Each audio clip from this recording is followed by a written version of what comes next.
Hello, dear students. Good morning. 7th grade, lesson number 8. ਬੱਚੋ ਤੁਹਾਨੂੰ ਪਤਾ ਹੀ ਹੈ ਕਿ ਤੁਹਾਡੇ 7 ਲੈਸਨ ਤਾਂ ਆਲਰੇਡੀ ਹੋ ਚੁੱਕੇ ਹਨ ਤੇ ਤੁਸੀਂ ਅੱਜ ਆਪਾਂ 8th ਲੈਸਨ ਜੋ ਕਿ ਹੈ ਪੱਕਾ ਇਰਾਦਾ ਕਹਾਣੀ ਅਵਤਾਰ ਸਿੰਘ ਸੰਧੂ ਦੀ ਲਿਖੀ ਹੋਈ ਹੈ।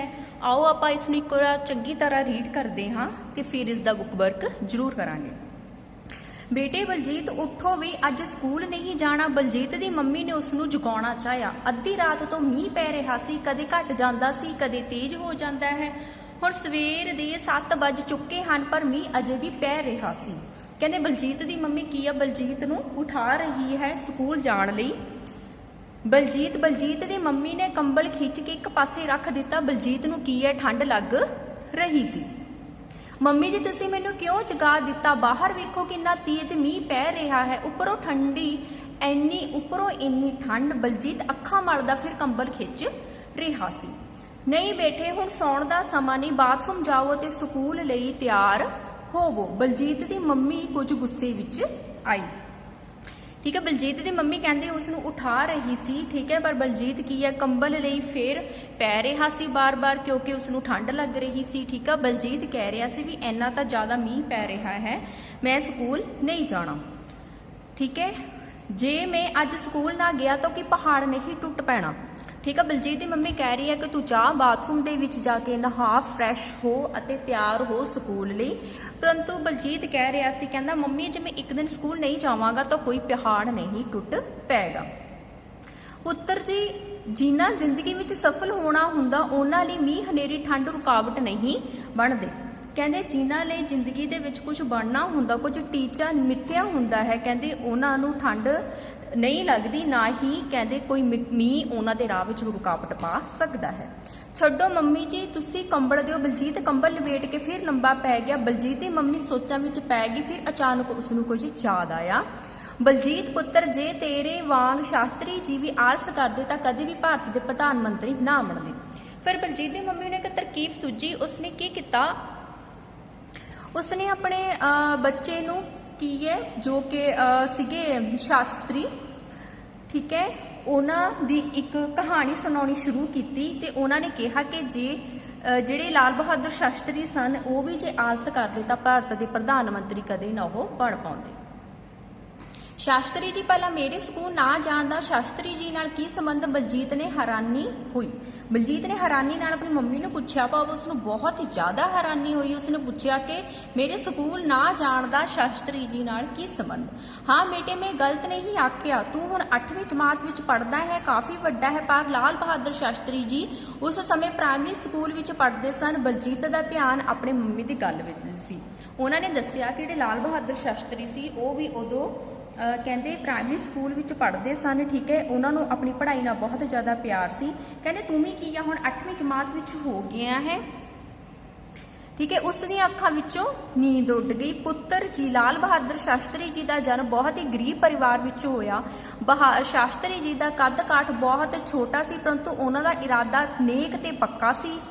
ठीक है, शास्त्री जी दरिया दे दूजे पासे स्कूल विच पढ़न जाते सन। घर विच गरीबी बहुत सी, उन्हां कोल किश्ती का किराया देण लई 2 पैसे नहीं हुंदे सन। दिल विच विद्या हासिल करन दा जोश सी, वो हर हालत विच की आ विद्या हासिल करना चाहुंदे सन। ठीक है, फिर बलजीत की माता जी ने उन्होंने दस्सिया कि शास्त्री जी जिहड़े सीगे बहुत गरीब परिवार नाल संबंध रखते सी। उन्हां दा कद काठ भी बहुत ज़्यादा छोटा सी। ਉਹ ਕੀ ਕਰਦੇ ਸੀ? ਕਹਿੰਦੇ ਉਹਨਾਂ ਦਾ ਇਰਾਦਾ ਪੱਕਾ ਅਤੇ ਨੇਕ ਸੀ। ਠੀਕ ਆ, ਉਹ ਸਕੂਲ ਪੜ੍ਹਨ ਲਈ ਕੀ ਕਰਦੇ ਸੀਗੇ? ਇੱਕ ਦਰਿਆ ਨੂੰ ਪਾਰ ਕਰਕੇ ਜਾਂਦੇ ਸੀ। ਉਸ ਟਾਈਮ ਕੀ ਆ ਕਹਿੰਦੇ ਕਿਸ਼ਤੀ ਲਈ ਉਹਨਾਂ ਕੋਲ ਪੈਸੇ ਵੀ ਨਹੀਂ ਸਨ। ਠੀਕ ਆ, ਪਰੰਤੂ ਕੀ ਆ ਉਹ ਸੱਚੇ ਦਿਲ ਨਾਲ ਕੀ ਆ ਵਿਦਿਆ ਹਾਸਲ ਕਰਨ ਦੇ ਚਾਹਵਾਨ ਸਨ।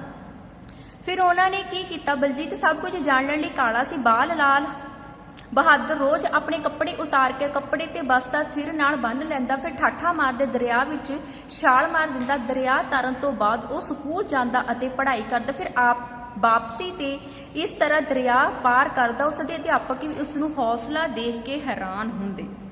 ठीक है, कहंदे ओहदे माँ बाप जिहड़े हैगे सीगे ओह ते लाल बहादुर शास्त्री जी ते बहुत ज़्यादा माण करदे सन।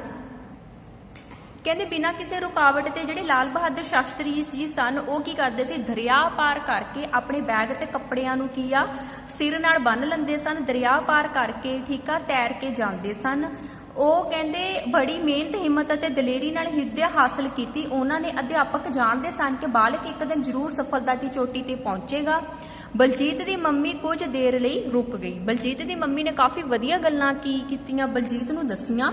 ਮੰਮੀ ਜੀ ਫਿਰ ਕੀ ਹੋਇਆ, ਪ੍ਰਧਾਨ ਮੰਤਰੀ ਕਿਸ ਤਰ੍ਹਾਂ ਬਣੇ? ਫਿਰ ਬਲਜੀਤ ਨੇ ਕੁਐਸਚਨ ਕੀਤਾ ਆਪਣੀ ਮਾਤਾ ਨੂੰ। ਪੁੱਤਰ ਜੀ, ਸ਼ਾਸਤਰੀ ਜੀ ਨੇ ਪਹਿਲਾਂ ਰਾਤ ਦਿਨ ਮਿਹਨਤ ਕਰਕੇ ਵਿੱਦਿਆ ਹਾਸਲ ਕੀਤੀ। ਇਨਸਾਨ ਲਈ ਵਿੱਦਿਆ ਹਾਸਲ ਕਰਨਾ ਬਹੁਤ ਹੀ ਜ਼ਰੂਰੀ ਹੈ। ਵਿੱਦਿਆ ਸਫਲਤਾ ਲਈ ਬਹੁਤ ਜ਼ਰੂਰੀ ਹੈ। ਜਿਹੜੇ ਬਚਪਨ ਵਿੱਚ ਵਿੱਦਿਆ ਹਾਸਲ ਕਰਨ ਵਿੱਚ ਦਿਲਚਸਪੀ ਲੈਣ ਤਾਂ ਉਹ ਜ਼ਿੰਦਗੀ ਵਿੱਚ ਛੇਤੀ ਕੀ ਹੈ ਕਹਿੰਦੇ ਕਾਮਯਾਬ ਹੋ ਜਾਂਦੇ ਹਨ।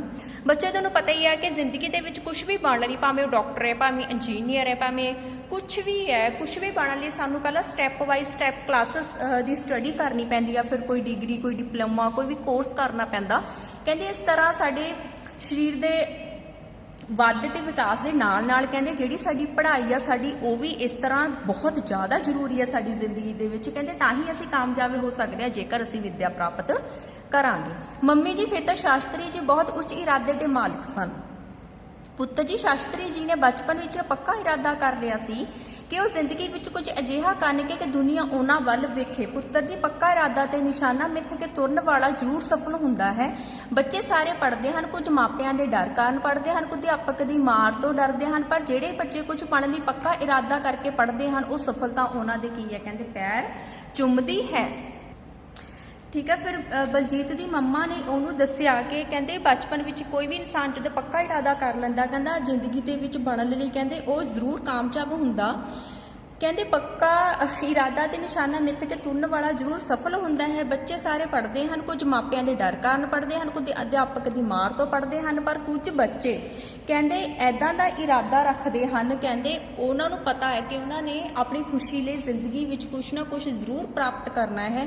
ਕਹਿੰਦੇ ਫਿਰ ਸਫਲਤਾ ਵੀ ਉਹਨਾਂ ਦੇ ਪੈਰ ਚੁੰਮਦੀ ਹੈ, ਭਾਵ ਸਫਲਤਾ ਜਿਹੜੀ ਹੈ ਉਹਨਾਂ ਦੇ ਅੱਗੇ ਪਿੱਛੇ ਤੁਰਦੀ ਫਿਰਦੀ ਹੈ। ਬਲਜੀਤ ਸੋਚਣ ਲੱਗ ਪਿਆ। ਉਸਦੀਆਂ ਅੱਖਾਂ ਅੱਗੇ ਲਾਲ ਬਹਾਦਰ ਸ਼ਾਸਤਰੀ ਜੀ ਦਾ ਚਿਹਰਾ ਆ ਗਿਆ। ਫਿਰ ਪਾਕਿਸਤਾਨ ਹੋਈ ਜੰਗ ਦੀ ਕਹਾਣੀ, ਫਿਰ ਜੈ ਜਵਾਨ ਜੈ ਕਿਸਾਨ ਦਾ ਬੁਲੰਦ ਨਾਰਾ ਉਹਨਾਂ ਦੀਆਂ ਅੱਖਾਂ ਵਿੱਚ ਚਮਕ ਆ ਗਈ। ਉਹ ਕੰਬਲ ਵਗਾ ਕੇ ਦੂ ਮਾਰਿਆ। ਫਿਰ ਬਲਜੀਤ ਸੋਚਣ ਲੱਗਾ। ਉਹਨਾਂ ਦੀ ਮੰਮਾ ਦੀਆਂ ਦੱਸੀਆਂ ਹੋਈਆਂ ਗੱਲਾਂ ਦਾ ਉਹਨਾਂ ਦੇ ਮਨ ਤੇ ਬਹੁਤ ਜ਼ਿਆਦਾ ਅਸਰ ਹੋਇਆ ਬਲਜੀਤ ਤੇ। ਫਿਰ ਉਹਨੇ ਕੀ ਕੀਤਾ, ਕੰਬਲ ਚੱਕ ਕੇ ਪਰਾਂ ਮਾਰਿਆ ਅਤੇ ਫਿਰ ਉਸਨੇ ਫਿਰ ਪਾਕਿਸਤਾਨ ਹੋਈ ਜੰਗ ਦੀ ਕਹਾਣੀ, ਫਿਰ ਜੈ ਜਵਾਨ ਜੈ ਕਿਸਾਨ ਦਾ ਕੀ ਆ ਬੁਲੰਦ ਨਾਰਾ ਲਾਇਆ। ਮੰਮੀ ਜੀ, ਜੇ ਸ਼ਾਸਤਰੀ ਜੀ ਦਰਿਆ ਪਾਰ ਕਰਕੇ ਪੜਨ ਜਾ ਸਕਦੇ ਹਨ ਤਾਂ ਮੈਂ ਮੀਂਹ ਵਿੱਚ ਪੜਨ ਕਿਉਂ ਨਹੀਂ ਜਾ ਸਕਦਾ? ਠੀਕ ਆ। ਫਿਰ ਉਸਨੇ ਕਿਹਾ ਤੁਸੀਂ ਠੀਕ ਆਖਿਆ, ਪੱਕਾ ਇਰਾਦਾ ਇਨਸਾਨ ਨੂੰ ਕੁਝ ਵੀ ਕਰਨ ਲਈ ਹਿੰਮਤ ਦਿੰਦਾ ਹੈ। ਮੇਰਾ ਨਾਸ਼ਤਾ ਤਿਆਰ ਕਰੋ, ਮੈਂ ਹੁਣੇ ਨਹਾ ਕੇ ਆਇਆ। ਇਹ ਮੀਂਹ ਠੰਡ ਮੇਰੇ ਰਸਤੇ ਵਿੱਚ ਰੁਕਾਵਟ ਨਹੀਂ ਬਣ ਸਕਦੇ। ਮੈਂ ਵੀ ਸ਼ਾਸਤਰੀ ਜੀ ਵਾਂਗ ਹਿੰਮਤ ਅਤੇ ਨਿਡਰ ਬਣਾਂਗਾ। ਠੰਡ ਹੁਣ ਮੈਨੂੰ ਰੋਕ ਨਹੀਂ ਸਕਦੀ।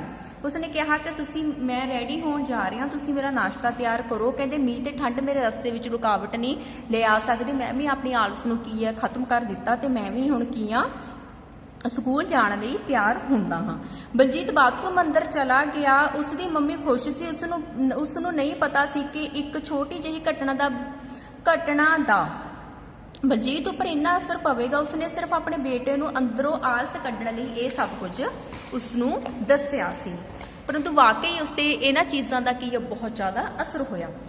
ਬਲਜੀਤ ਨਹਾ ਕੇ ਬਾਹਰ ਆ ਗਿਆ। ਉਸਨੇ ਬੜੀ ਉਤਸ਼ਾਹ ਨਾਲ ਵਰਦੀ ਪਾਈ, ਨਾਸ਼ਤਾ ਕੀਤਾ, ਪਰੰਤੂ ਬਾਹਰ ਅਜੇ ਵੀ ਮੀਂਹ ਪੈ ਰਿਹਾ ਸੀ। ਮੰਮੀ ਜੀ, ਹੁਣ ਮੈਂ ਸਕੂਲ ਜਾਵਾਂ? ਬਲਜੀਤ ਨੇ ਪੁੱਛਿਆ।